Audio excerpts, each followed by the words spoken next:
তো দেখো এখানে প্রশ্ন হচ্ছে যে তথ্যের অধিকার বা এই আরটিআই কোন সালে কার্যকর হয়, কার্যকর কত সালে হয় সেটা জানতে চেয়েছে। দেখো অপশন দেওয়া আছে 2003, 2005, 2009 আর 2017। ঠিক আছে, তাহলে সঠিক উত্তর বলার আগে তোমাদেরকে গুরুত্বপূর্ণ তথ্য কিছু দিয়ে দিই প্রত্যেকবারের মতো। তো দেখো এখানে প্রথম অপশন কি দেওয়া আছে 2003।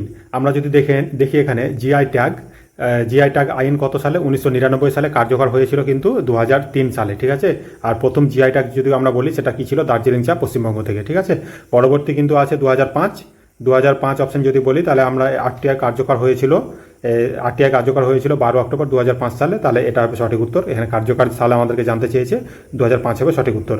পরবর্তীতে যদি দেখি আমরা 2009, তাহলে 2009-এর গুরুত্বপূর্ণ তথ্য যদি আমরা দেখি তাহলে RTE, right two education act. ঠিক আছে, আরটিই বা রাইট টু এডুকেশন অ্যাক্ট কার্যকর হয় কত সালে, 2010 সালে এটা কার্যকরী হয়েছিল।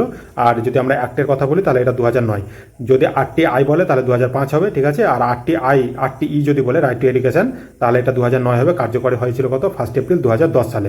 পরবর্তীতে আমরা যদি দেখি 2017 সালে কি হয়েছিল, দেখো তোমরা জানো যে এই জিএসটি 101তম সংবিধান সংশোধন, মানে যদি আইনের কথা বলে তাহলে হবে 2016, আর যদি জিএসটি কার্যকর হয় জুলাই 2017 সালে। ঠিক আছে, আর এটা কোন কমিটির কথা যদি বলে তাহলে হবে বিজয় খেলকার কমিটি।